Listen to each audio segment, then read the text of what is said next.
नमस्कार, आप देख रहे हैं आज तक। आपके साथ मैं हूं अंजना ओम कश्यप। पटना विधानसभा से ये विशेष कवरेज, क्योंकि आज पहले दौर का मतदान 71 सीटों पर बिहार में हो रहा है। तस्वीरें हम आपको तमाम बूथ की दिखाएंगे, लेकिन बड़ी खबर के साथ शुरुआत कर रहे हैं, क्योंकि प्रधानमंत्री नरेंद्र मोदी ने कुछ ही देर पहले ट्वीट करके लोगों से ये आग्रह किया है। उन्होंने लिखा है, सभी मतदाताओं से मेरा आग्रह है कि वे कोविड संबंधी सावधानियों को बरतते हुए लोकतंत्र के इस पर्व में अपनी हिस्सेदारी सुनिश्चित करें। 2 गज की दूरी का ध्यान रखें, मास्क जरूर पहनें। याद रखें, पहले मतदान फिर जलपान। तो प्रधानमंत्री नरेंद्र मोदी ने हर बार के चुनाव की तरह इस बार भी कहा है, पहले मतदान फिर जलपान। लेकिन इस बार उन्होंने ये कहा है कि सावधानी जरूर रखें, कोविड का वक्त है, 2 गज की दूरी और मास्क पहनिए, फिर वोट करने जाइए।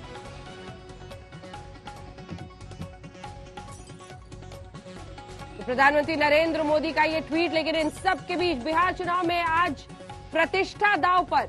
सबसे बड़ी अग्नि परीक्षा ये नीतीश कुमार के लिए, तो दूसरी तरफ तेजस्वी यादव, लालू प्रसाद यादव के लिए क्या चलेगा इस बार? मोदी फैक्टर, या फिर तेजस्वी ने जो नौकरियों का मुद्दा उठाया, या फिर बीजेपी का आरोप लगा कि वो जाति कार्ड अब खेल रहे हैं, अपने लालू राज के वक्त की बातें याद दिला रहे हैं। ये तमाम ऐसे मुद्दे होंगे जो इस बार चर्चा में रहेंगे। आइए आपको सीधे लिए चलते हैं। हमारे तमाम सहयोगी हमारे साथ जुड़ रहे हैं। कुमार अभिषेक हमारे साथ जुड़ रहे हैं सासाराम से, और कुमार कुणाल भी हमारे साथ जुड़ रहे हैं। देखिए अभिषेक, सब यही जानना चाहते हैं आज देश भर में कि कोविड के बाद ये पहली बार चुनाव हो रहा है, ऐसे में मतदाता किस तरह से सामने आते हैं वोटिंग के लिए, ये जरूरी होगा, क्योंकि काफी हद तक इस पर भी निर्भर करेगा कि किसके वोटर्स आज पहुंचेंगे बूथ तक वोट डालने के लिए इस महामारी के बीच। बिल्कुल अंजना, जिस तरीके से आज प्रधानमंत्री ने अपील भी की है कि कोविड प्रोटोकॉल के पूरे पालन के साथ ही लोग वोट करने आए। हम जो नजारा इस वक्त दिखा सकते हैं इस मतदान केंद्र का, लोगों ने थोड़ी दूरी का पालन जरूर कर रखा है। कोविड प्रोटोकॉल हमें कम से कम जो बूथ है वहां पर दिखाई दे रहे हैं। थर्मल स्कैनिंग हो रही है, लोगों को बकायदा ग्लव्स दिए जा रहे हैं कि वो उसके साथ ही जो वोटिंग मशीन है उसे छुएं।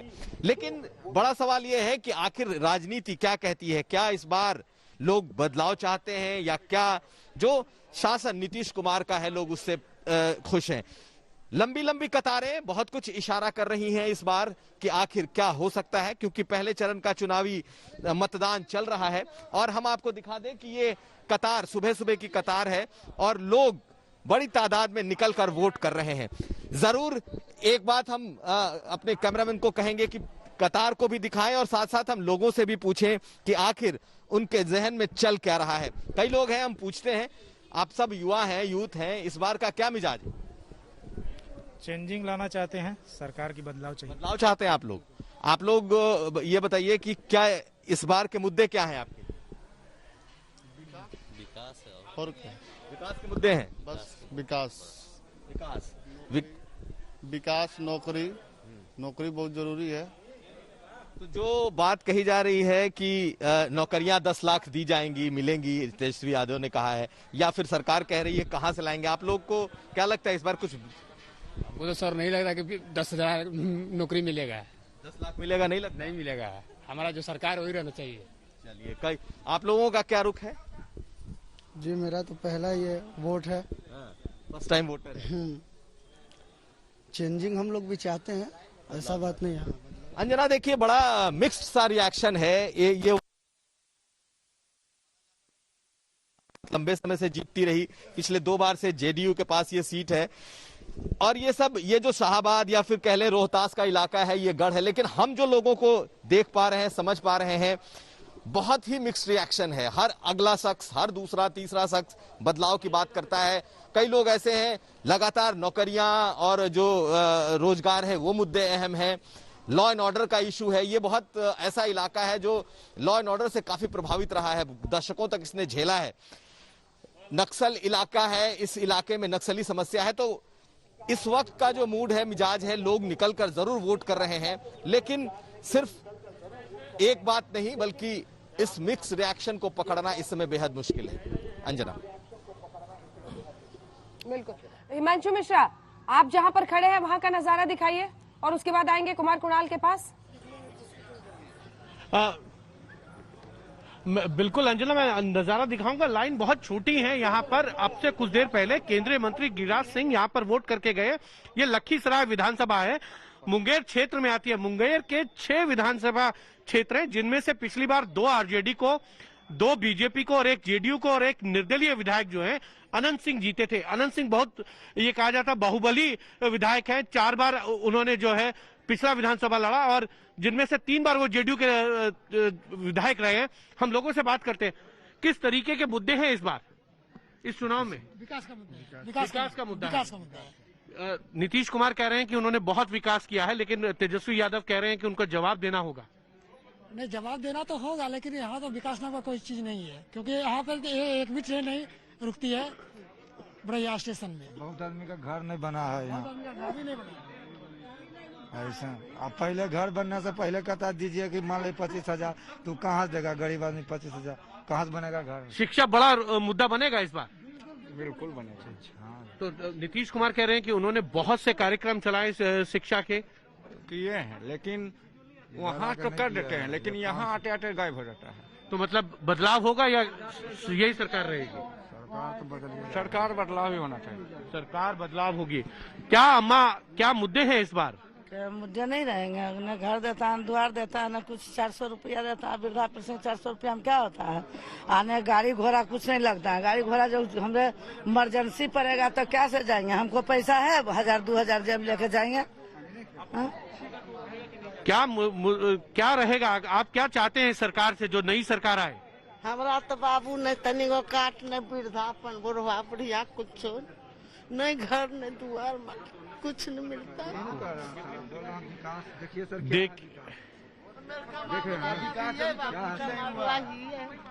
क्या चाहते हैं आप सरकार? हमको न कार्डो नहीं देता है, न वृद्धा पेंशन दुओ का कुछ नहीं है।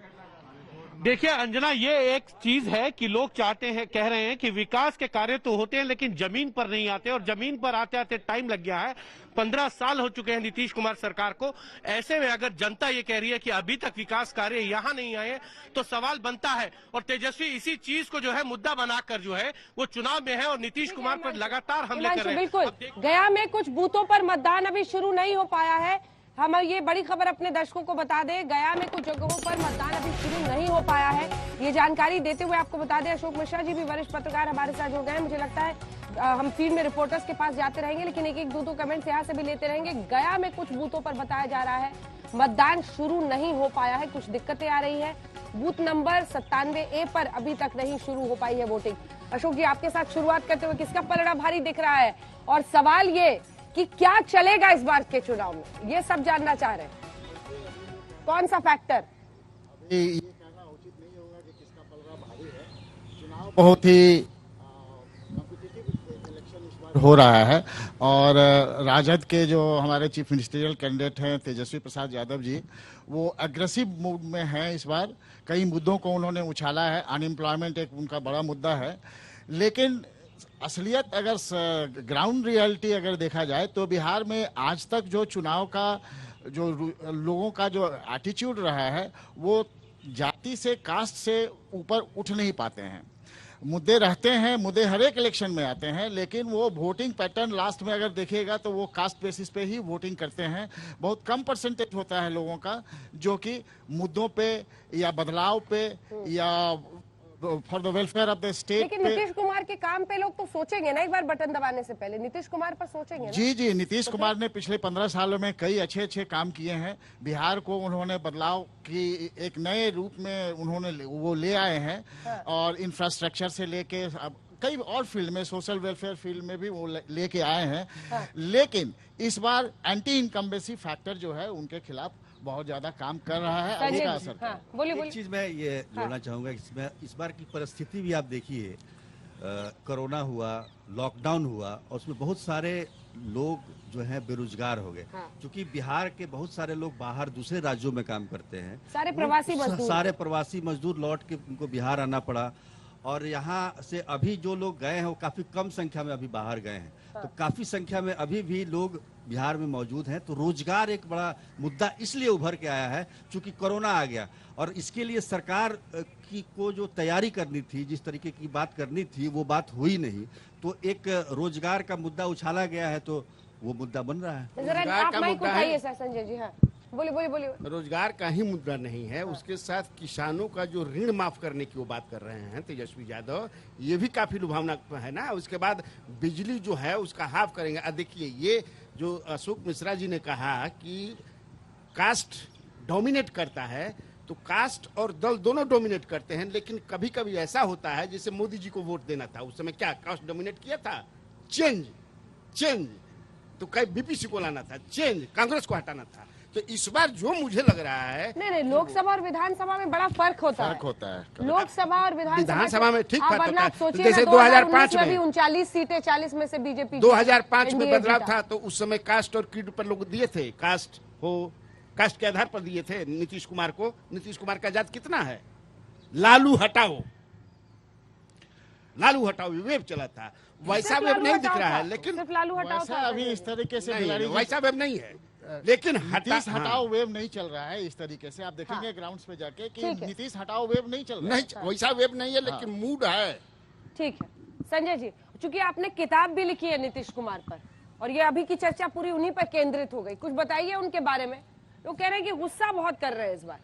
देखिए अंजना जी, सबसे पहले तो बताओ, किताब हमने नीतीश कुमार के ऊपर नहीं लिखा। मेरे किताब का शीर्षक था नीतीश इंजीनियरिंग रिकंस्ट्रक्टिंग बिहार। उसमें सुशासन की जो बात वो करते हैं, सुशासन का जमीनी हकीकत क्या है, उस किताब में हमने यही चीज को किया। और उसका एक नया संस्करण आ रहा है कि डज बिहार नीड नीतीश राज, वो एक नया संस्करण। मैंने ये देखा घूम घूम के अलग अलग जगह पर, लोगों को सुशासन का उनके लिए अलग परिभाषा है, उससे अलग खुशी है। जैसे पालीगंज के सफलता सिंह है, उनके लिए खुशी है कि पीपा पुल बन जाने के कारण वो पटना से पालीगंज अपने गांव 1 घंटा से कम समय में पहुंच जा रही हैं, जो पहले के 2.5-3 घंटा लगता था। वह सिताब दियारा के विनोद श्रीवास्तव है, जयप्रकाश नारायण के गाँव के हैं। उनकी खुशी है कि अब उनके गाय की चोरी नहीं हो रही है। पहले कहते थे दिन दहाड़े उनके गाय की चोरी हो जाती थी। इस तरह के लोगों को अपने अपने जगह पर उस सुशासन का अपना खुशी है, और उनके लिए उनका अपना एक परिभाषा है सुशासन को। देख, बड़े बड़े मुद्दे, आर्थिक मुद्दे, चाहे प्रति व्यक्ति आय का आप ले, चाहे और विकास दर, और ये तो अर्थशास्त्री या बड़े बड़े लोग उसका विश्लेषण करते हैं। मगर लोग जो हैं उनके खुशी जो है कि हमारे जगह पर हमारे सामने सड़क बन गया है, आज हम अस्पताल जा रहे हैं, वहां हमको दवा मिल जा रहा है, उनके लिए सुशासन का ये प्रभाव है और वो इससे खुश है। इसी सुशासन को परिभाषा से उनको लगता है कि नीतीश कुमार आगे भी रहे, जिससे ये सब सुविधा मिलते रहे और ये सब सुविधा बढ़े भी। लेकिन आपने नीतीश कुमार पर मुझे कुछ नहीं बताया। मैं आपसे ये पूछ रही हूँ कि अगर वाकई सुशासन पर इतना भरोसा है, तो अगर कुछ नारे रैलियों में लग जाए, और पिछले चुनाव में देखा था हमने, मोदी की रैली भी नारे लग जाते थे, आपा खोने की क्या जरूरत है? ये तो बिल्कुल हम पत्रकारों को भी ये आश्चर्यचकित कर रहा है, क्योंकि ये राजनीति का शैली नीतीश कुमार का नहीं है। मुझको लगता है कहीं न कहीं 15 साल बनाम 15 साल की इस राजनीतिक शैली में, वो 15 साल पीछे लालू यादव के उस शैली में वो राजनीति करने का, जो कि लोग उसको अच्छा नहीं मान रहे हैं, और वो लगता है उनकी ये शैली नहीं, उनकी ये छवि नहीं है।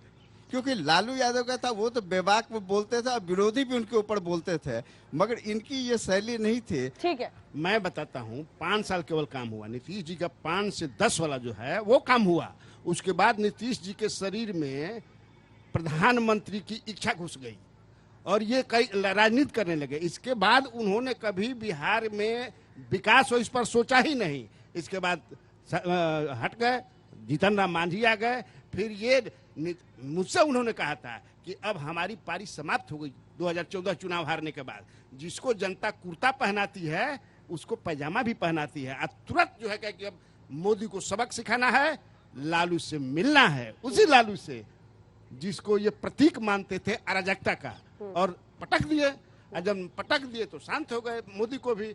तब फिर लगा कि अब लालू को छोड़ना है। तो यही हुआ 5 साल में जो काम हुआ है विकास का हुआ है, उसके बाद विकास नहीं। लालू को जब आया तो 2017 से पहले उन्होंने ऐसा क्या हो गया कि लालू को उनको ये मजबूरी हो गई कि लालू को छोड़ना पड़ेगा। आप वाकिफ हैं पूरे बिहार के इस वाकयों से कि कितना करप्शन के लेवल पे नीतीश कुमार जी ने कितनी बार तेजस्वी जी को कहा कि भाई you come out clean on the allegations against you. सारे मंत्रियों का आप देखिए 300 बढ़ गया, नहीं 300% आमदनी बढ़ गया। चुनाव 2020 में हो रहा है यानी 2020 में, लेकिन ये मामला है 15-15 के गेम का। 15 साल आरजेडी राज और अब नीतीश कुमार के 15 साल के बाद सबसे बड़ी उनकी अग्नि परीक्षा।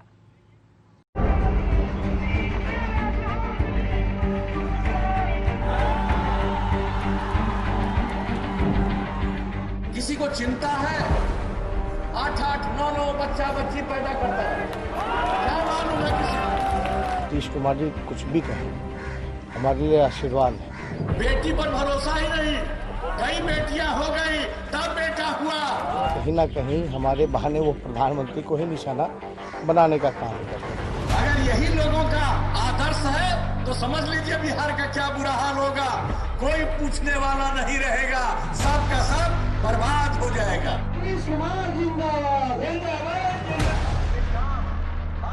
अग्नि परीक्षा से पहले आपा खो बैठे नीतीश कुमार।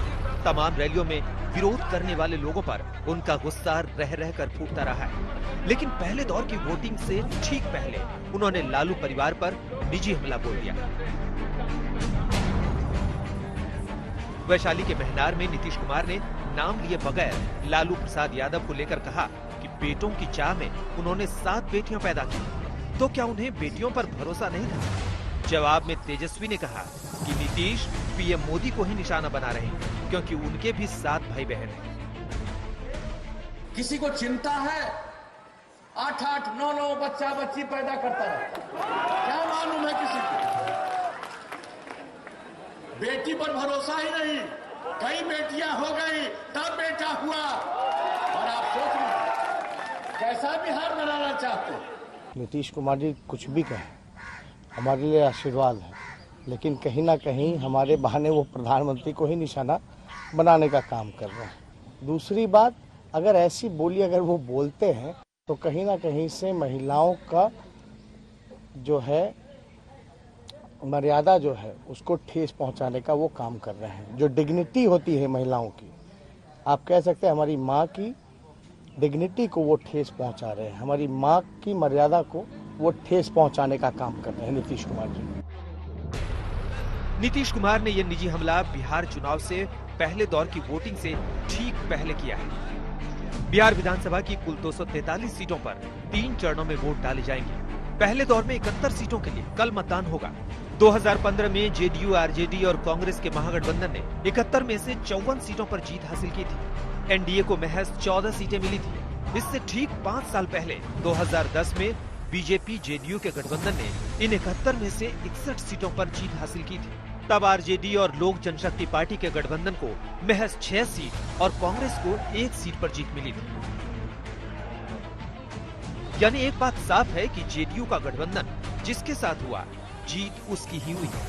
लेकिन इस बार नीतीश कुमार को तेजस्वी यादव से कड़ी टक्कर मिल रही है।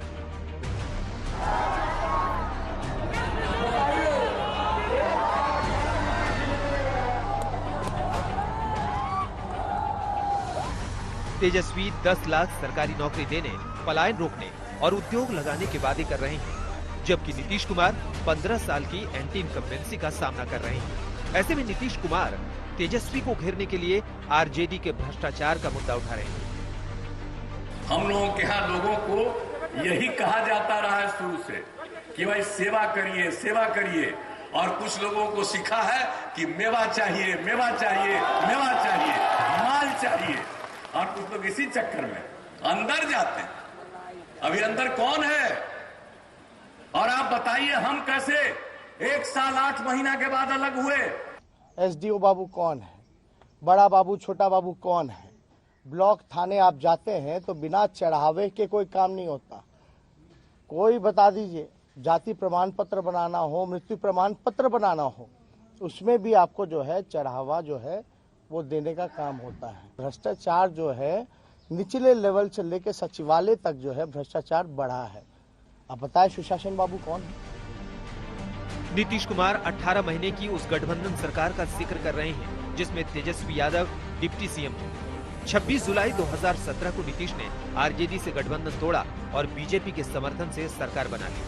अब चुनावों में जब तेजस्वी रोजगार और विकास का मुद्दा उठा रहे हैं, तब नीतीश के निजी हमलों से सवाल उठ रहा है कि क्या ये तेजस्वी से मिल रही कड़ी टक्कर का नतीजा है। जिस तरह से नीतीश कुमार और उनकी पार्टी के नेताओं के सीधे सीधे हमले तेजस्वी यादव और चिराग पासवान पर हो रहे हैं, उससे ये तो साफ जाहिर होता है कि अब उनकी बौखलाहट ये बताने लगी है कि बिहार की राजनीति में नीतीश कुमार की जमीन खिसकने लगी है। इससे पहले नीतीश कुमार ने परसा की रैली में तेज प्रताप की पत्नी ऐश्वर्या के साथ लालू परिवार की ओर से किए गए दुर्व्यवहार का जिक्र किया था। उस वक्त मंच पर तेज प्रताप के ससुर चंद्रिका राय और ऐश्वर्या दोनों मौजूद थे। ये कैसे हुआ, आप जरा बता दीजिए। इतनी पढ़ी लिखी महिला है और क्या व्यवहार हुआ भाई? ये कहीं से किसी को भी अच्छा लगा? शादी में तो हम लोग भी गए हुए थे, लेकिन उसके बाद जो दृश्य आया कितना बुरा लगा है हम लोगों को। ये दृश्य नहीं होना चाहिए। लड़कियों के साथ, महिलाओं के साथ इस तरह का व्यवहार करना वैसे लोगों को कुछ दिनों के लिए तो दिखाई नहीं पड़ेगा। इस बार भी नीतीश कुमार ने जब लालू के 9 बच्चों का जिक्र किया तो उसे बेटे की चाह और बेटियों पर भरोसा कम होने से जोड़ दिया। इसी आधार पर जेडीयू नीतीश के बयान को सही ठहरा रही है। ऐसे अपमान हो गया। सच्चाई बोलना अपमान होता है। तेजस्वी 9वीं फेल है, ये मैं बोलूंगा तो उनका अपमान हो गया। सच्चाई बोलना अगर अपमान है तो ठीक कर दिया अपमान, लेकिन सच तो बोलेंगे। अब सवाल उठता है कि क्या जैसा तेजस्वी ने कहा, नीतीश कुमार ने लालू के 9 बच्चों का सवाल उठाकर पीएम मोदी का अपमान किया। हमने यही सवाल केंद्रीय मंत्री अनुराग ठाकुर से पूछा तो उन्होंने तेजस्वी यादव से ही सवाल कर लिया। एक तरफ आपको दर्द होता अगर किसी ने उन पर कोई टिप्पणी की, प्रत्यक्ष अप्रत्यक्ष तौर पर की हो, लेकिन मेरा सवाल उनसे है कि आरजेडी के होर्डिंग बैनर से लालू यादव जी, राबड़ी यादव जी की फोटो क्यों हटी? वहीं केंद्रीय मंत्री गिरिराज सिंह ने ज्यादा बच्चों की बहस को 10 लाख सरकारी नौकरी के वादे से जोड़ दिया। आज 12 करोड़ 60 लाख आबादी है। प्रति वर्ष 20 लाख से अधिक आबादी बढ़ी है। ये जुमला ही पढ़ रहे हैं कि मैं रोजगार दूंगा 10 लाख को, इनको तो बताना पड़ेगा कि 20 लाख दूंगा, क्योंकि 10 लाख बच्चे क्या करेंगे। जेडीयू और बीजेपी जहां नीतीश के हमले का बचाव कर रही है, वहीं तेजस्वी यादव को निशाने पर भी ले रही है। लेकिन तेजस्वी इन बातों को मुद्दों से भटकाने का तरीका भर मानते हैं। पहले दौर की वोटिंग से पहले जहां वो रोजगार और विकास के मुद्दे उठाते रहे, वहीं गुस्साए नीतीश निजी हमले पर उतर आए। हिमांशु मिश्रा, पटना, आज तक। लगभग 1.5 घंटे की वोटिंग अब बिहार में हो चुकी है। 71 सीटों पर वोटिंग हो रही है। 6 मंत्री बिहार सरकार के, उनकी किस्मत दांव पर है इन सीटों में, और इसी के साथ जीतन राम मांझी भी। तस्वीरें हम आपको अलग अलग जगहों की दिखाएंगे, क्योंकि हम ये आपके मन में भी सवाल होगा कि क्या कोरोना के बाद आज जो पहले दौर की वोटिंग हो रही है, लोग निकलते हैं बूथ तक? प्रधानमंत्री ने भी कहा है पहले मतदान फिर जलपान, और गुजारिश यही है कि मास्क जरूर पहने, सामाजिक दूरी बनाकर रखें, और इसी के साथ तमाम सावधानियों के तहत ही आज वोटिंग के लिए आप निकले। ये हम आपको पटना से लेकर एक एक जगह की तस्वीर दिखा रहे हैं जो आप अपने टेलीविजन स्क्रीन पर इस वक्त देख रहे हैं। सब जगह लगता है वोटर्स के पहुंचने का सिलसिला शुरू हो गया है। हमारे तमाम सहयोगी भी अलग अलग जगहों से हमारे साथ जुड़ रहे हैं। हम लगातार नलिन वर्मा जी चर्चा कर रहे थे कि कौन सा फैक्टर इस बार महत्वपूर्ण होगा। नीतीश कुमार की विश्वसनीयता, सुशासन बाबू के तौर पर, इधर तेजस्वी यादव जिस तरह से आक्रामक होकर अपनी बल्लेबाजी कर रहे हैं चुनावी मैदान में। लेकिन इन सब के बीच एक सवाल ये भी है कि क्या इस बार एलजेपी का निकल जाना एनडीए से, उसकी भरपाई वीआईपी और जीतन राम मांझी के साथ कर पाएंगे, एचएम के साथ? देखिए अंजना जी, एक सेकंड आपको टोक रही हूं सर, सीधे जमुई चलते हैं। श्रेयसी सिंह पहुंच गई है, जल्दी से बात कीजिए उनसे। रोहित सिंह, अरे रुको, इसका मक्सी को दो।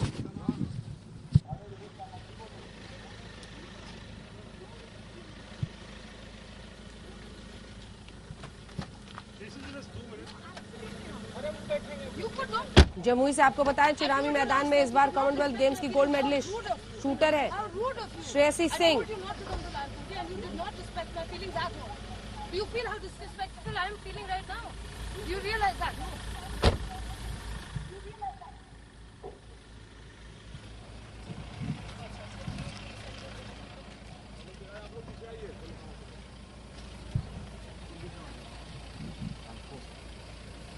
बीजेपी के टिकट पर चुनावी मैदान में है।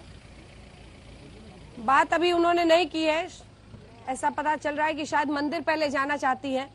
महत्वपूर्ण दिन है आज और परिवार के साथ मंदिर के लिए वो निकल रही हैं। तो चलिए, जमुई की तस्वीरें हमने आपको दिखा दी है। जैसे ही बातचीत होती है हम आपको सुनाएंगे। हमारे सहयोगी रोहित वहां पर जुड़े हुए हैं। बोलिए। अंजना जी, पहले तो आपको धन्यवाद कि आप लोगों ने हमको मौका दिया आपके ग्रेट चैनल से बात के माध्यम से बोलने के लिए। देखिए, माइक को पास कर लीजिए। जी बोलिए। आपने जो बताया कि चिराग पासवान जी मैदान में है, हाँ। तेजस्वी भी आगे आ गए हैं, हाँ। और बैटिंग कर रहे हैं। नीतीश कुमार जी तो मुख्यमंत्री हैं और रिटेन करने का कोशिश कर रहे हैं। हाँ। ये राजनीतिक जो माहौल है वो चुनाव में इस तरह के बनते हैं। हाँ, एक दूसरी बात होती है कि एनडीए में एलजेपी का जाना एक बिखराव को रिफ्लेक्ट करता है एनडीए के अंदर। हाँ। तो अगर मान लीजिए कि चिराग पासवान जी जाते हैं कहीं पर, उनकी पार्टी एलजेपी है, उनके पिता एक कद्दावर नेता थे, उनका एक वोट बैंक है, तो ऑब्वियस है कि वो जो अफेक्ट करेंगे तो वो एनडीए को ही अफेक्ट करेंगे, नीतीश कुमार को ही अफेक्ट करेंगे। कितना कर पाते हैं ये कहना जो है एक मुश्किल काम है, लेकिन हाँ, ये कहना, उनको रूल आउट करना कि कुछ करेंगे ही नहीं। आप मेरा सवाल नहीं समझे सर। मेरा सवाल ये था कि जो जातीय समीकरण बिहार में चलता है, चाहे कितनी भी बड़ी बड़ी बातें कर लीजिए, कहा जाता है कि जब वोट डालने के लिए ईवीएम के बटन के पास पहुंचते हैं तो अपना जाति याद आता है। तो मेरा सवाल आपसे ये था, उस जातीय समीकरण को देखते हुए क्या एलजेपी के बाहर जाने से वीआईपी और एचएम जैसी पार्टियों को शामिल करके जिन जातों को आप अपनी तरफ साधने की कोशिश करेंगे वो एनडीए कर पाएगा या नहीं, उस नजरिए से? ये देखिए, घाटे तो स्पष्ट हैं। हाँ। घाटा जो होगा, इनके पास 5% जो वोट है वो तो स्पष्ट है। हाँ। लेकिन ये वीआईपी के आने से या जीतन राम मांझी के आने से वो कितना भरपाई होगा, ये जब तक जिसका स्टैटिस्टिक्स हम लोगों को नहीं मिलता है चुनाव के थ्रू, ये कहना बड़ा मुश्किल काम होगा। लेकिन घाटे तो दिखाई अभी हम लोग छवि के आधार पर कि लोगों की क्या राय बन रही है उसी पर बातचीत कर सकते हैं। हाँ, नहीं, मैंने देखिए, ये वीआईपी नई पार्टी है, बहुत चुनावों का खेल इसने खेला नहीं है, इसलिए इसको मेजर करना मुश्किल होगा छवि के आधार पर। जीतन राम मांझी भी चुनाव लड़े थे पहले, तो हार गए थे, बहुत सारी सीटें नहीं जीत पाए थे। तो विशेष रामविलास पासवान की पार्टी है, लेकिन हम ये कहेंगे नलिन जी, जो वीआईपी पार्टी है, जो हम कह सकते हैं कि वो अति पिछड़ा में ही आता है। हाँ। तो अति पिछड़ा एक वोट बैंक रहा है नीतीश कुमार का। जी। ठीक है, तो उसमें एक मजबूती ये आ सकती है। बिखराव जो होना था इनके नहीं रहने से थोड़ा बहुत होता है, जो डैमेज होता है वो लोकसभा में उसका देखा जा सकता है। हाँ। लेकिन जो पासवान जाति का, जो रामविलास पासवान के वोटर है, वो हर एक कंस्टिट्यूएंसी में है। आप कह सकते हैं कि 243 जो भी बिहार के कंस्टिट्यूएंसी में है। ये भी जो ग्राफिक्स दिखा रहे हैं इसको आप पूरी कीजिएगा। हम आपको बता दें, इन सीटों पर जहां पर आज वोटिंग हो रही है, हम अपने दर्शकों को दिखा रहे हैं कि पिछले चुनाव में जेडीयू और आरजेडी ने मिलकर यहां पर लगभग 54 सीटें जीती थी 71 में से। इन सीटों पर तो दबदबा रहा था और यहीं से वो बात घूम कर वहीं पहुंचती है कि कहा जाता है नीतीश कुमार जिस तरफ रहे गठबंधन में वो सरकार बना लेती है, अपने बलबूते नहीं कर पाते हैं। लेकिन तीनों ही पार्टियों को आप देखें तो लगभग बराबर वोट परसेंटेज होने की वजह से जिधर नीतीश चले गए उनकी सरकार बननी तय दिखाई देती है। वही क्या आज की भी सीटों पर होगा? बिल्कुल, ये हम ये कह सकते हैं, क्योंकि देखिए, ये जो हम दिखा रहे हैं 2010 में जो हुआ या 2015 में जो हुआ, 2010 में वो एनडीए के साथ थे, 15 में महागठबंधन के साथ थे, इस बार फिर एनडीए के साथ हैं। तो इस पूरे दौर में आप देखेंगे तो 15 साल का वक्त भी तो बीता है, वो भी तो आपको उसका भी ध्यान रखना पड़ेगा। और सरकार के खिलाफ जो लोगों में जो जिस तरह की आकांक्षा और जिस तरह की चाहत उसको पूरा नहीं करना, ये सब बातें भी सामने आ रही हैं धीरे धीरे। और जैसा कि मैंने बताया कि एक रोजगार को लेकर जो एक मुद्दा बन रहा है वो एक बड़ा मुद्दा बन के इसलिए उभर रहा है क्योंकि कोरोना की महामारी आ गई और इसमें किसी का दोष नहीं है। कोरोना तो खैर कहाँ से आया, चाइना से आया, कहीं से भी आया, तो वो जो उसकी वजह से जो बेरोजगारी बढ़ी है, लॉकडाउन की वजह से लोग परेशान रहे हैं। आप देख रहे होंगे कि एक बूढ़ी माँ बोल रही थी कि हमको कहीं आने जाने में दिक्कत हो रही है। अभी तक आपका पूरा सिस्टम शुरू नहीं हो पाया है, रेलवे पूरी तरह से चालू नहीं कर पाया है। तो ये सब तमाम दिक्कतें जो 4-6 महीने से मैं आपसे पूछना चाहती हूँ, सिर्फ ये कोरोना और प्रवासी मजदूरों की दिक्कतें हैं या फिर रोजगार एक मुद्दा रहा है हमेशा से? इस बार चूंकि नौकरियों का वादा किया जा रहा है इसलिए बड़े पैमाने पर ये इशू उठ रहा है, लेकिन वैकेंसी का नहीं निकलना, सरकारी नौकरियों में वैकेंसी का ऐसे ही रह जाना, ये सब एक मुद्दा है जो बिहार में एक तरह से एक बॉम्ब की तरह एक्सप्लोड करने को तैयार है। आप छोटे छोटे शहरों में जाइए, आपको बड़े युवा परेशान दिखाई देंगे जो कहते हैं कि नौकरी की कमी है। ग्रेजुएशन करने के बाद क्या? संजय जी। बिल्कुल सही कहा आपने। देखिए, रोजगार का मुद्दा बिहार में शुरू से ही रहा है। हाँ। मगर इस संक्रमण काल में जो चूंकि बिहार के बहुत प्रवासी मजदूर हैं वो बिहार से बाहर जा चुके थे। कोई इसका आंकड़ा 22 लाख बताता है, कोई 25 लाख बताता है। उतने लोग फिर वापस इस अर्थव्यवस्था में, जो कि इन लोगों को वहन नहीं कर पा रही थी, उतना और अतिरिक्त भार आ जाना, पहले से ही यहाँ पर रोजगार का इतना बड़ा समस्या था, इसी कारण लोग बाहर जा रहे थे। आप देश के किसी भी कोना में चले जाइए, वहाँ पर बिहार के मजदूर मिलेंगे, चाहे वह प्रवासी, वहाँ पर बिहार के मजदूर मिलेंगे। मगर उतना लोग वापस आ जाना, इस अर्थव्यवस्था उनको वहन नहीं कर पा रही है, उनके भार को सहन नहीं कर पा रही है। ऐसे में तेजस्वी यादव ने जो रोजगार का मुद्दा उठाया है, उन लोगों को भा रहा है और लोगों को उस विषय पर जो कि पहले से ही ये समस्या थी, वो समस्या और गंभीर नजर आ रहा है। अशोक जी। हाँ। अंजना जी, ये अभी जो हमारे मित्र सिन्हा साहब कह रहे थे, देखिए वो रोजगार का मुद्दा तो बनता है, लेकिन आपको मैं एक चीज बताता हूँ। अगर हम कोई भी बिहारी यहाँ से अगर लंदन जाता है तो पहला वो एशियन आइडेंटिटी को एज्यूम करता है, इंडिया आता है तो बिहारी बन जाता है, और बिहार आता है तो अपने अपने जातियों में बढ़ जाता है। हाँ। ये समस्या जो है वो मूल समस्या है बिहार की। यहाँ हम आते ही जितने माइग्रेंट लेबरर्स आए और जो चले गए फिर से वापस रोजगार में, वो तो ठीक है, जो हैं वो अपने अपने जातियों में बटे हुए हैं और अपने अपने खेमे में वोट देने की प्रक्रिया में जारी हैं। उससे ज्यादा हम लोग आगे बढ़ नहीं पाते हैं, चाहे कितनी भी समस्या हो। जहाँ तक अभी एलजेपी के लॉस का सवाल की अभी चर्चा हो रही थी, नहीं, जाति कार्ड पर एक सवाल मैं आपसे पूछना चाहती हूँ। चाहे वो ईबीसी महादलित जो है, एक्सट्रीमली बैकवर्ड कास्ट, ये तो नीतीश कुमार का ही क्रिएशन है। क्या ये उनको छोड़ रहा है इस बार? देखिए, ये कहना अभी मुश्किल होगा, थोड़ा उचित नहीं होगा कि इस पे कोई हम डिसिसिव स्टेटमेंट दें, लेकिन ईबीसी में बिखराव है। क्योंकि ईबीसी का बिखराव, जैसे सुजीत जी कह रहे थे कि जैसे वीआईपी से वो जो मल्ला और जो फिशरमैन कम्युनिटी के लोग होते हैं, वो उनके साथ बहुत ज़्यादा परसेंटेज उनके साथ जाएगा। ईबीसी के कुल मिला के ईबीसी में बिहार में 130 से ज़्यादा जातियाँ हैं। हाँ। उसमें धानुक समाज का सबसे ज्यादा रिप्रेजेंटेशन है, जो कि नॉर्थ बिहार और सेंट्रल बिहार के कुछ एरियाज में है, आपको ईस्टर्न बिहार के कुछ एरियाज में है। तो वो लोग तो नीतीश जी के साथ वोटिंग करते आ रहे हैं। उसमें ईबीसी के वोट में एक चंक वोट ईबीसी का वोट नहीं होता है, वो डिवाइडेड वोट होता है। और डिफरेंट पार्टियों में डिफरेंट लीडर्स के आइडेंटिटी के हिसाब से उनका वोटिंग पैटर्न होता है। ठीक है, हमारे साथ कुछ रिपोर्टर्स भी जुड़ रहे हैं क्या? जैसे ही हमारे साथ हमारे सहयोगी जुड़ते हैं उनके पास लिए चलेंगे आपको। कुमार कुणाल हमारे सहयोगी भी हमारे साथ जुड़ रहे हैं, हमारे साथ हिमांशु मिश्रा भी लगातार बने हुए हैं। कुमार अभिषेक, अब जैसे जैसे लगभग दफ्तर से जाने के पहले का टाइम होने वाला है, क्या तादाद बढ़ रही है, वोटर्स पहुंच रहे हैं? एक बार नजारा दिखाइए अभिषेक। बिल्कुल बिल्कुल अंजना, मैं दिखा दूं पहले कि लगातार जो वोटर्स की तादाद है वो बढ़ती जा रही है। सुबह कम थी तादाद, लेकिन इस वक्त आप तमाम जो लाइनें हैं वो बड़ी होती जा रही हैं और महिलाओं का भी रिप्रेजेंटेशन दिखाई देने लगा है। महिलाएं 8 बजे के बाद निकलनी शुरू हुई हैं और उनकी तादाद भी आप देख सकती हैं कि उनकी लाइन भी बड़ी होती जा रही है। कोरोना का ये दौर है, सारे कोविड प्रोटोकॉल फॉलो किए जा रहे हैं, लेकिन अब वोटिंग जो है, जहां पर हम इस वक्त खड़े हैं सासाराम में, वहां पर कम से कम वोटिंग की रफ्तार और लोगों की तादाद दोनों दिखाई दे रही है। हम कोशिश ये करेंगे कि कुछ लोगों से आपको बातचीत करके दिखाए भी, खास करके महिलाओं से भी। ये बताइए, इस बार क्या है आप लोगों के लिए मुद्दा? इस बार के लिए अच्छा ही है मुद्दा। अच्छा है तो क्या बदलाव आप लोग देखती हैं या सरकार ठीक है? बदलाव देखना चाहते हैं सर इस बार।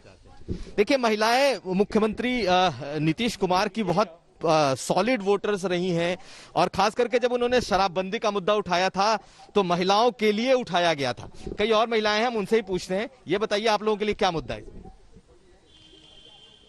चुनाव में क्या देख करके इस बार वोट कर रही हैं आप लोग? बदलाव, रोजगार, ये चीजें हैं या जो सरकार चल रही है अच्छा? रोजगार और बदलाव दोनों ठीक है, इसी के वजह से दोनों बदलाव चाहती हैं। हाँ। आप लोग का क्या है इस बार का मुद्दा वोटिंग का? क्या चाहती हैं आप? कुछ रोजगार है ना, रोजगार। अंजना, देखिए ये एक बहुत बड़ा चंक है जो हमेशा नीतीश कुमार को वोट करता रहा है। टोक के आपसे एक और सवाल चाहती हूँ, वहाँ पर पूछ रहे थे। देखिए, महिलाओं को आप दिखा रहे हैं और महिलाओं ने बीते चुनावों में नीतीश कुमार के लिए ये जब वोट को एनालाइज किया गया बाद में तो एक झुकाव देखा गया नीतीश कुमार के लिए। क्या ऐसा इस बार भी हो सकता है कि जो उनके फैसले रहे शराबबंदी के या फिर जो जिसका जिक्र हमेशा होता है साइकिल बांटना बच्चियों को, 50% आरक्षण पंचायतों में, इन सब को लेकर क्या वो झुकाव कायम दिखता है अभी भी? देखिए, हम जो महिलाएं हैं हम उनसे डायरेक्ट इस सवाल को करेंगे, लेकिन जो वोट बैंक रहा है अंजना, वो बाकी जातियों को अगर आप अलग करके देखें तो एक महिला वोट बैंक नीतीश कुमार ने क्रिएट किया था। हम इन महिलाओं से पूछते हैं, ये बताइए शराबबंदी का मुद्दा आप लोगों को लगता है ठीक था या नहीं, गलत? हाँ सर, शराबबंदी जो नीतीश कुमार ने की थी वो मुद्दा सही था या लोग उससे नाराज भी? नहीं, नाराज कर रहे हैं, ठीक है। ठीक था। तो नीतीश कुमार के साथ महिलाओं का रहता है वोट रहेगा या आपको लगता है लोग बदलाव चाह रहे हैं, बदलना चाह रहे हैं? नहीं बदलना चाह रहे। आप लोगों को क्या लगता है?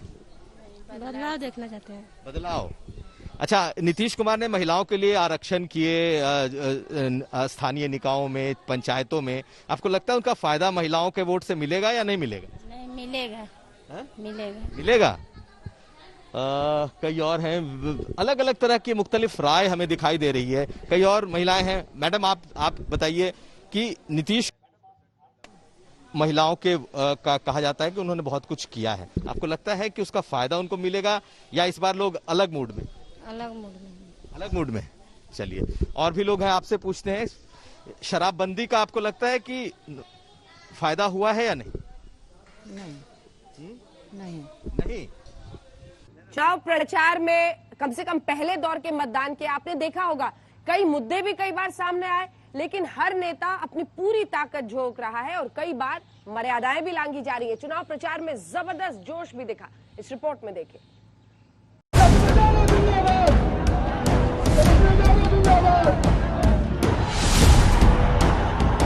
पहला मंत्रिमंडल की बैठक में मेरा पहला कलम चलेगा तो एक साथ देश के इतिहास में पहली बार 10 लाख नौजवानों को सरकारी नौकरी। 10 लाख नौकरी वाले अपने चुनावी वादे को आरजेडी के तेजस्वी यादव ने तुरूप का इक्का बना दिया। इसकी काट में मुख्यमंत्री नीतीश कुमार ने तेजस्वी के पिता लालू प्रसाद यादव और मां राबड़ी देवी के 15 साल के राज पर सवाल उठाना शुरू किया। पहले क्या हालत थी भाई? 15 साल राज किया, 10 साल तक बिहार और झारखंड एक था। उस 15 वर्ष में इन लोगों ने रोजगार का अवसर नहीं दिया। पहले चरण के चुनाव प्रचार के आखिरी समय में तेजस्वी ने लालू राज का हवाला देकर वोट मांगा, अगड़े पिछड़ों की दुहाई देकर। लालू जी का जब राज था तो गरीब सीधा तार के बाबू साहब, लेकिन सब लोगों को हम साथ लेंगे। जो काम करेगा कर्मचारी सम्मान मिलेगा, जो गलत काम करेगा सजा मिलेगा। तेजस्वी के इस बयान पर घमासान मच गया। बीजेपी ने इसी बहाने अगड़ों को लामबंद करने की जुगत भिड़ाई। नरेंद्र मोदी जिंदाबाद। बिहार के चुनाव में वोट के लक्ष्य पर कई हथियार चलाए जा रहे हैं। सबसे पहले रोजगार को लेकर लोगों को रिझाने की कोशिश हो रही है, फिर जाति के नाम पर वोटों को लामबंद करने की कोशिशें भी जारी हैं। साथ ही धर्म के नाम पर ध्रुवीकरण की भी कोशिश हो रही है। इन सब से बात नहीं बनी तो जुबानी हमले भी एक मारक हथियार बन रहे हैं और इन सब से आगे विकास की दुहाई भी दी जा रही है। मुख्यमंत्री नीतीश कुमार अपने गृह जिला नालंदा की 7 सीटों पर जीत के लिए विकास का ही दौर चल रहे हैं। खास बात यह है कि लालू राबड़ी और तेजस्वी पर एक से बढ़कर एक तीखे हमले करने वाले नीतीश ने नालंदा में चुनाव प्रचार में एक बार भी लालू परिवार पर हमला नहीं बोला। चिंता मत करिए, काम तो कर दिया और चुनाव के बाद हम एक बार आपके सारे प्रखंड में हम जाएंगे और आप लोगों के साथ संवाद करेंगे। अगर कोई और काम बचा हुआ है उसके लिए हम काम करेंगे, इतना ही हम कहने आए हैं। और अगली बार तो हम क्या बताएं, एक एक काम तो देख लीजिए, अगली बार मौका मिलेगा तो हर घर बिजली पहुंचा दिया, अब उसके बाद हर गांव में सोलर स्ट्रीट लाइट लगवाएंगे। इस बार के चुनाव में चूंकि जेडीयू और बीजेपी साथ साथ हैं, तो ऐसा लगता है कि जिस प्रकार 2010 के चुनाव में एनडीए को यहाँ की 7 सीट जीतने का मौका मिला था, उसी जीत को एक बार फिर दोहराने का प्रयास नीतीश कुमार की तरफ से होगा। विकास के समानांतर विवादित बयानों की भी एक धारा बिहार में बह रही है। जन अधिकार पार्टी बनाकर चुनाव मैदान में उतरे पप्पू यादव का दावा है कि वो जीतेंगे तो कानून व्यवस्था को दुरुस्त कर देंगे, लेकिन खुद कानून के दायरे में नहीं रहेंगे। महीने के अंदर हिंसा से पटना बेटी अकेले रहेंगे। किसी ने देख लिया या तो मैं जिंदा रहूंगा या तो वो जिंदा। उसी दिन कोई कम्प्रोमाइज नहीं करेगा। कोई अपराधी माफिया या तो शमशान या तो बिहार के बाहर या तो पप्पू यादव बिहार के बाहर। भड़काने वाले बयानों का पहला इम्तिहान बुधवार को होगा। जिन 71 सीटों पर पहले चरण में वोट पड़ेंगे, उनमें 2015 में लालू नीतीश के महागठबंधन को 71 में 48 सीटें मिली थी, जिनमें आरजेडी ने 25 सीटों पर जीत हासिल की थी और जेडीयू ने 19। लालू नीतीश की टूटी जोड़ी और बदले समीकरण में नजर सीपीआईएम पर है, जिसके 3 उम्मीदवार पिछले चुनावों में भोजपुर इलाके से ही चुने गए थे। से हमको बचना है, अपना जात छोड़ करके सब जात से बचना है। 5 साल में गठबंधन की तस्वीर बदल गई और उसके साए में देखना है कि जनता का मिजाज क्या है। दरभंगा में प्रहलाद कुमार के साथ सुजीत कुमार झा, नालंदा, आज तक।